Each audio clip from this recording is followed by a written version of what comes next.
Hi friends, welcome back to my channel. ഇന്ന് വന്നിട്ടുള്ളൊരു നാടൻ റെസിപ്പി ആയിട്ടോ. ഇപ്പോൾ പാവയ്ക്ക കൊണ്ടുള്ളൊരു കറി ആയിട്ടാണ് വന്നിട്ടുള്ളത്. അപ്പം പാവയ്ക്ക കൊണ്ട് കറി ഉണ്ടാക്കുമ്പോൾ കയ്പില്ലാതെ നമുക്ക് എങ്ങനെ കറി ഉണ്ടാക്കാം എന്നുള്ളൊരു ടിപ്പും കൂടെ ഉണ്ട് കേട്ടോ ഇതിൽ. അപ്പോൾ നിങ്ങൾ എൻ്റെ വീഡിയോ കാണുന്നത് ചാനൽ സബ്സ്ക്രൈബ് ചെയ്യാതെ നിങ്ങളൊന്ന് സബ്സ്ക്രൈബ് ചെയ്ത് തൊട്ടടുത്തുള്ള ബെല്ലൈക്കൻ കൂടി എനേബിൾ ചെയ്ത ശേഷം ഓളെന്ന ഓപ്ഷൻ കൂടി ക്ലിക്ക് ചെയ്യണേ.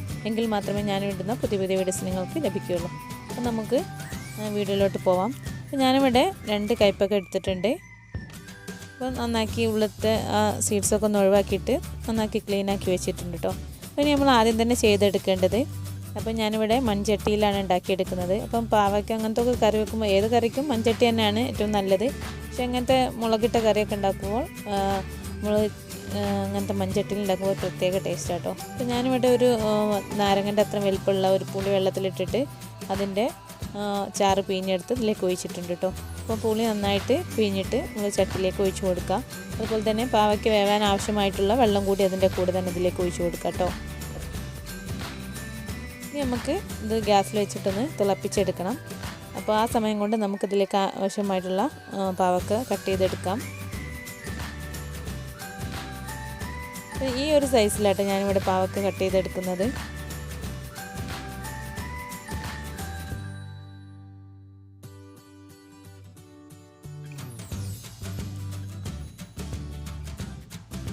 പാവയ്ക്കെല്ലാം ഇവിടെ നല്ലപോലെ കട്ട് ചെയ്തെടുത്തിട്ടുണ്ട്. അപ്പോൾ ഇതുപോലെ ഈ സൈസിൽ ഞാനിവിടെ കട്ട് ചെയ്ത് വെച്ചിട്ടുണ്ട്. അപ്പോൾ ഞാൻ പാവയ്ക്ക കൊണ്ട് മുളകിട്ട കറിയായിട്ട് ഉണ്ടാക്കിയെടുക്കുന്നത്.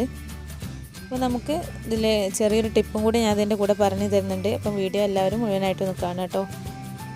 അപ്പോൾ ഈ സമയം കൊണ്ട് തന്നെ നമ്മുടെ പുളിൻ്റെ വെള്ളമൊക്കെ നന്നായി തിളച്ച് വന്നിട്ടുണ്ട്. ഇനി നമുക്കിതിലേക്ക് നമ്മൾ കട്ട് ചെയ്ത് വെച്ചിട്ടുള്ള പാവയ്ക്ക ഇതിലേക്ക് ഇട്ട് കൊടുക്കാം.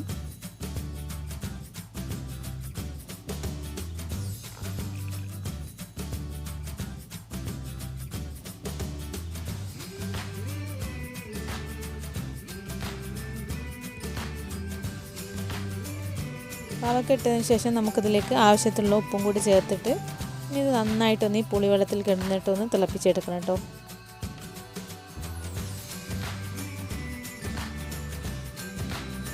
അപ്പോൾ ഇനി നമുക്ക് മൂടി വെച്ചിട്ട് പാവയ്ക്ക ഒന്ന് നന്നായിട്ട് ഇതിലൊന്ന് തിളപ്പിച്ചെടുക്കാം. അപ്പോൾ ഈ സമയം കൊണ്ട് തന്നെ നമുക്കതിലേക്ക് ആവശ്യമായിട്ടുള്ള ഇഞ്ചി, വെളുത്തുള്ളി, തക്കാളിയൊക്കെ ഒന്ന് അരിഞ്ഞ് വെക്കണം.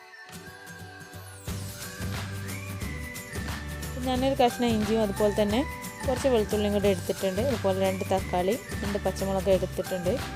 നമ്മുടെ പാവയ്ക്കൊക്കെ നന്നായി പുളിവെള്ളത്തിലൊക്കെ നന്നായിട്ട് തന്നെ തിളച്ച് വന്നിട്ടുണ്ട് കേട്ടോ. ഒരു 5 മിനിറ്റ് നേരമെങ്കിലും പുളിവെള്ളത്തിലിട്ടൊന്ന് തിളപ്പിച്ചെടുക്കാം കേട്ടോ. അപ്പോൾ ഈ ഒരു പുളിവെള്ളത്തിലിട്ട് തിളപ്പിച്ചെടുക്കുമ്പോഴാണ് നമ്മൾ പാവയ്ക്കയുടെ കയ്പൊക്കെ ഒന്ന് മാറി കിട്ടുന്നത് കേട്ടോ. അപ്പോൾ ഇതുപോലെ ചെയ്തെടുത്താൽ നമ്മളെ കറിക്ക് നല്ല ടേസ്റ്റ് തന്നെ ആയിരിക്കും. അതുപോലെ തന്നെ ഒട്ടും കയ്പില്ലാതെ നമുക്ക് കറി ഉണ്ടാക്കിയെടുക്കാനായിട്ട് പറ്റും. അപ്പോൾ എല്ലാവരും ഒന്ന് ട്രൈ ചെയ്ത് നോക്കാം ഇതുപോലെ ഒന്ന്. ഇനി ഇതിലേക്ക് ഞാനിവിടെ 3 ടീസ്പൂണ് മുളക് പൊടി ചേർത്ത് കൊടുത്തിട്ടുണ്ട്. അപ്പം എൻ്റെ മുളക് പൊടിക്ക് എരിവില്ലാത്ത മുളക് പൊടി ആയതുകൊണ്ട് ഞാൻ 3 ടീസ്പൂൺ ഇട്ട് കൊടുത്തിട്ടുണ്ട്. 1 ടീസ്പൂൺ മഞ്ഞൾപ്പൊടി കൂടി ചേർത്ത് കൊടുക്കാം. അപ്പോൾ നിങ്ങളുടെ കയ്യിൽ എരിവുള്ള മുളകാണെങ്കിൽ നിങ്ങളുടെ ടേസ്റ്റിനനുസരിച്ച് വേണം മുളക് ആഡ് ചെയ്ത് കൊടുക്കാനായിട്ട് കേട്ടോ. അല്ലെങ്കിൽ 2 ടീസ്പൂൺ ആഡ് ചെയ്ത് കൊടുക്കുക. അല്ലെങ്കിൽ നിങ്ങളുടെ എരിവിൻ്റെ ടേസ്റ്റിനനുസരിച്ച് ഇതിലേക്ക് ആഡ് ചെയ്ത് കൊടുക്കാം കേട്ടോ. നമ്മളിതിലേക്ക് ചേർക്കുന്നത് 2 പച്ചമുളക് ഇതിലേക്ക് ചേർത്ത് കൊടുക്കുന്നുണ്ട്. അതുപോലെ തന്നെ 2 ടൊമാറ്റോ നന്നായിട്ട് ഞാൻ ഇതിലേക്ക് ഉടച്ചിട്ടാണ് ഇതിലേക്ക് ചേർത്ത് കൊടുക്കുന്നത്.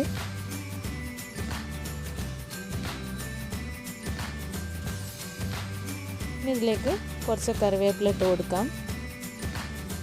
അതുപോലെ തന്നെ 1 ടേബിൾ സ്പൂൺ ഇഞ്ചി ചതച്ചതും അതുപോലെ തന്നെ 1 ടേബിൾ സ്പൂൺ വെളുത്തുള്ളി ചതച്ചതും കൂടി ഇതിലേക്ക് ചേർത്ത് കൊടുക്കുക.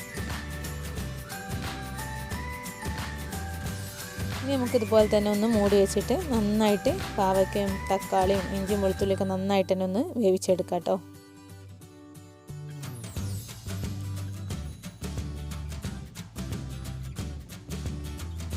നമ്മുടെ കറിയൊക്കെ നന്നായിട്ട് തിളച്ച് വെന്ത് വന്നിട്ടുണ്ട്.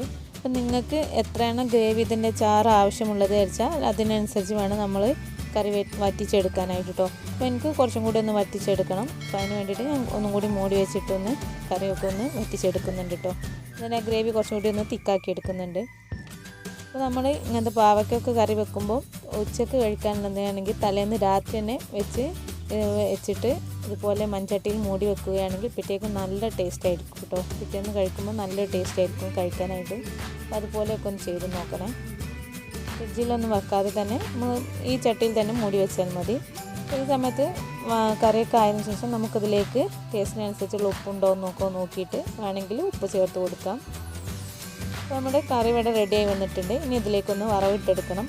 അതിനായിട്ട് ഞാനിവിടെ ഒരു പാൻ വെച്ച് കൊടുത്തിട്ടുണ്ട്. ഇനി അത് ചൂടായി വന്നതിന് ശേഷം നമുക്കതിലേക്ക് ആവശ്യത്തിനുള്ള വെളിച്ചെണ്ണ ഒഴിച്ച് കൊടുക്കാം.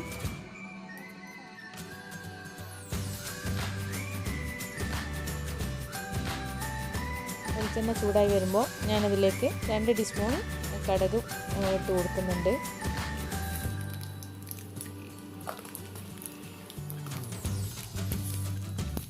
അതുപോലെ തന്നെ 1 ടീസ്പൂൺ ഉലുവ, കടുക് പൊട്ടിയതിന് ശേഷം 1 ടീസ്പൂൺ ഉലുവയും കൂടി ഇതിലേക്ക് ചേർത്ത് കൊടുക്കാം.